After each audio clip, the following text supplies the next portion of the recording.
Isso aí, muito bom, vamos lá, né? Cada vez me preocupando menos com o cenário, mas vamos lá.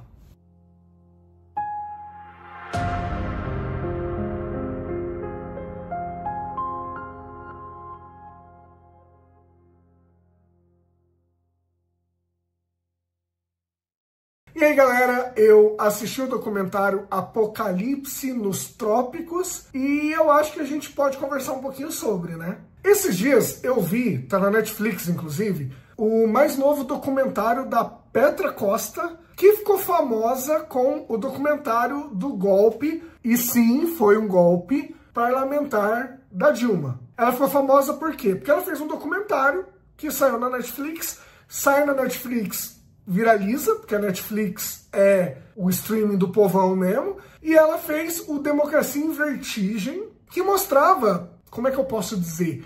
Que mostrava os bastidores, né? O que motivou o golpe parlamentar em cima da Dilma. A Petra Costa, então, ganhou notoriedade, a Netflix deve ter curtido o trampo, e ela entregou agora o Apocalipse nos Trópicos, que é um documentário que vai contar sobre a ascensão da Igreja Evangélica no Brasil. E eu acho que mais importante do que essa ascensão, a Petra mostrou como que a Igreja Evangélica tem cada vez mais poder político. E de que forma que ela mostrou isso? A Petra Costa, ela tem, obviamente, né, como todo documentário, uma linha histórica de eventos, né? Ela vai mostrar, se eu não me engano, ela começa a mostrar ali 2017, 2018, e ela vai pegar até bem recentemente. Mas o mais legal do documentário dela é que ela vai permeando, né, ela vai costurando o documentário com entrevistas que ela fez com o Silas Malafaia, o que me fez pensar uma coisa muito doida. Conforme eu ia vendo o documentário, eu só ficava pensando assim, velho, ou o Silas Malafaia é muito burro, porque, meu, a Petra Costa, ela fez o documentário sobre o golpe da Dilma. Qual será a orientação política dela, né? E aí, mesmo sabendo disso, o Malafaia deu entrevistas para ela. Ou ele é muito burro, ou, de fato, era isso que ele queria. Porque quando a gente pega falas dele, do Silas Malafaia, fica muito claro que a Igreja Evangélica no Brasil tem um projeto de poder. Projeto de poder, inclusive, que, se eu não me engano, é o nome do livro, de um dos livros do Edir Macedo, que é um pastor super conhecido, né? Talvez o pioneiro aqui no Brasil. Então, será que o Silas Malafaia, ele tem esse nível de ego? Talvez sim, né? Bom, e como é que ela faz isso? Essas entrevistas, elas servem muito para mostrar como que é o pensamento do Silas Malafaia, que eu acredito que hoje em dia seja o pastor mais poderoso do país. Até porque ele também é um parlamentar, ele está diretamente ligado na política, de uma forma que poucos líderes conseguem. E o Silas Malafaia, ele tem uma característica que serve para engrandecer o documentário, que é o fato de que ele fala as coisas. Não dá para dizer, assim como o Bolsonaro em 2018, não dá para dizer que o Silas Malafaia mente. Ele é aquilo ali mesmo. O problema é que o discurso dele conquista pessoas. Mas tanto o Bolsonaro quanto o Malafaia, não dá para dizer que eles são mentirosos ou falsos. O Bolsonaro, durante a campanha, ele falou tudo que ele ia fazer. Não dá para dizer que ele iludiu ninguém. E o Malafaia, ele vai mostrando, e fica muito claro pra gente, a diferença dos líderes religiosos de antigamente para o Malafaia. Ele fala isso. Ele fala, os líderes religiosos, eles ficavam, tem os 7 montes lá da Bíblia, né? Os líderes religiosos, eles ficavam no monte da religião, somente da religião. Eu quero assumir os outros montes. E aí a gente vai vendo que, de fato, toda a movimentação dele é para isso. Tem uma fala dele que me impactou muito, que, se eu não me engano, ele tá falando do Bolsonaro, e ele fala alguma coisa assim, não, se o Bolsonaro não fizer o combinado e tal, ele vai ver, porque nós somos 30% da população. Por mais que algumas pesquisas apontem que o aumento dos evangélicos no Brasil tá dando uma desacelerada, porque vinha a milhão, né? Vinha a milhão. Por mais que algumas pesquisas apontem que isso tá diminuindo, o ritmo, ainda é muita gente, 30% é muita gente. E aí, quando você escuta o Malafaia falando nós somos 30%, é quase como se ele colocasse, e eu tô falando quase para aliviar, mas é quase como se ele colocasse que a igreja evangélica é o quarto poder. que na verdade é quarto e não é, porque tá dentro da política, então é dentro de um poder estabelecido também, mas vocês entenderam. Na época, principalmente quando eu assisti pela primeira vez o Muito Além do Cidadão Kane, que é aquele documentário que conta que a Globo manipulou o debate do Lula e do Collor, você deve ter ouvido falar, né? Na época que eu assisti e pesquisando, a galera sempre falava muito que a mídia era o quarto poder. E assim, a Globo decidiu a eleição, né, nesse debate, então faz sentido. Mas eu ouso dizer que com o advento da internet, o poder da mídia ele deu uma pulverizada, né?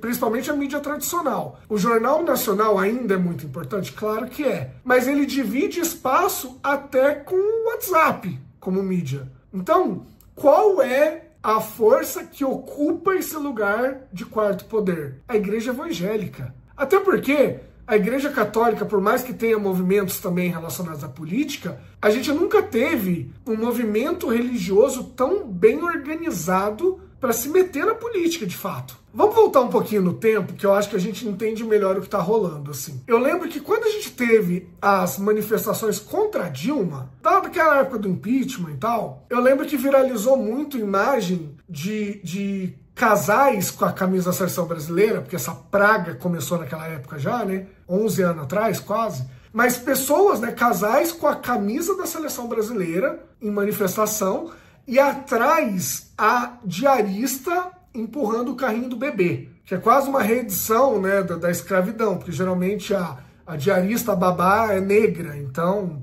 super simbólico, né? Eu lembro que nessa época eu discutia muito, 11 anos atrás, com pessoas próximas e eu falava o seguinte: a gente tem que tomar cuidado com a igreja evangélica, com a religião de modo geral, mas a igreja evangélica como essa grande força. Por quê? Porque a religião é a única coisa que faz uma empregada doméstica estar do mesmo lado da trincheira que um advogado. Eu falava isso lá atrás, 11 anos atrás. Por quê? Porque nas manifestações eu percebia isso. E aí a gente tem que fazer uma conexão entre a igreja evangélica e o que a gente chama na ciência política, no debate político, de pauta moral. Reparem só, com tudo que aconteceu ao longo do governo Bolsonaro, que ele cagou em tudo que ele disse que ele cagaria antes, como eu falei, ele não iludiu ninguém, mas com um monte de merda que aconteceu, o que mantinha pessoas do lado do Bolsonaro? A pauta moral, mais especificamente o pânico moral.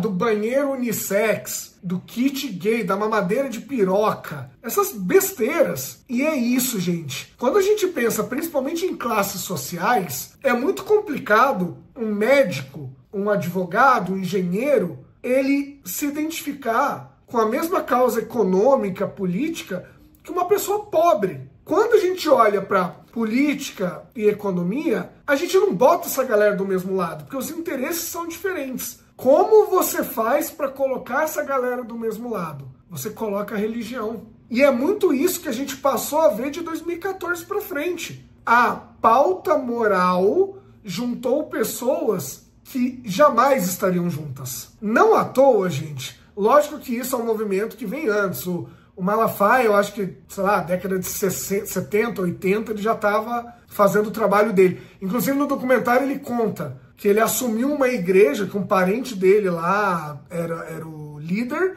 e ele resolveu que ele ia tornar isso uma coisa nacional, e ele fez. Então isso é um processo de décadas. Mas não é à toa, gente, que nesse mesmo período, um pouquinho antes, um pouquinho depois, mas nesse período 2014 para frente, foi quando a gente teve a ascensão da bancada evangélica. Foi quando todo mundo, até quem não é religioso, passou a conhecer o nome do Silas Malafaia, entre outros. E é assustador você perceber o quanto que esse cara tem poder de influência e o quanto que esse cara ainda quer mais poder. Tem um outro líder lá, que eu esqueci o nome agora, que aparece com ele no documentário, que esse cara, ele conta, até não sei que ano, 2018, sei lá, a gente tinha 40 cadeiras aqui na Câmara, no Senado. Hoje em dia são 100 e tralalá. E ele conta isso comemorando. E, gente, o projeto político da bancada evangélica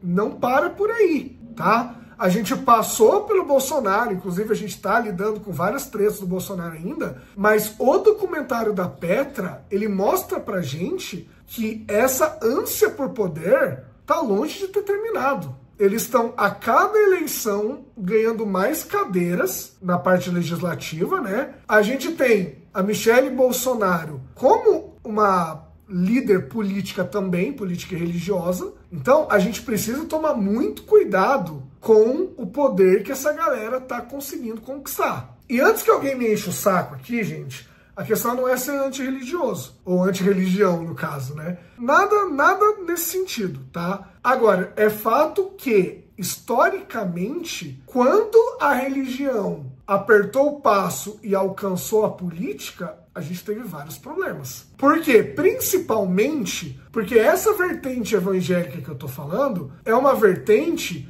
que prega muito que você tem que conquistar pessoas. É a vertente que o Bolsonaro aderiu porque era interessante na época, mas que falava, nós vamos governar para a maioria. O Brasil não é laico, o Brasil é cristão, entendeu? A Petra, inclusive, questiona o Malafaia em alguns momentos sobre isso no documentário.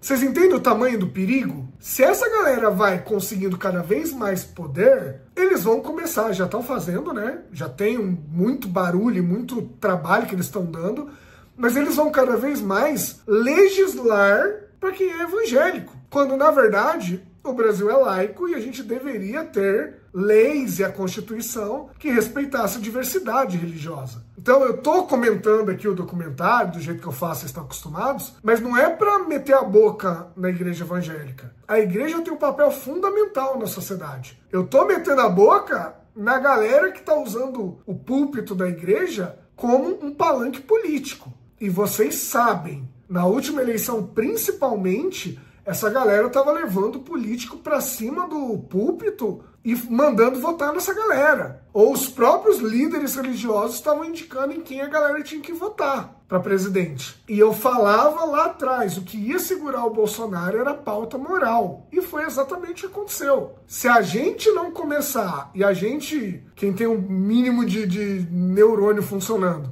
se a gente não começar a olhar para a religião, não existe vácuo de poder. Se a gente não olha, alguém vai olhar. E essa galera tá cada vez mais poderosa e eu tenho muito medo deles em algum momento elegerem um presidente. Porque aí o conto da Aia é logo ali, tá? O conto da Aia é logo ali. Então, eu acho que o grande valor do documentário da Petra é mostrar que por trás dessa coisa da igreja evangélica tá crescendo, que por si só não era para ser um problema, existe um projeto de poder. E um projeto de poder político. E aí, quando é político, você não interfere só na vida de quem divide a mesma crença que você. Você interfere na vida de todo mundo. Mas, sei lá também, né? Como sempre, eu terminei de ver o filme, o documentário, e eu vim aqui gravar. Quero saber o que vocês acham disso. Deixa o like no vídeo, gente, por favor, para fortalecer o canal, tá começando. Então é importante que esse vídeo chegue mais pessoas. Deixa nos comentários a opinião de vocês sobre isso. Como que vocês estão enxergando isso? A igreja evangélica crescendo e se metendo na política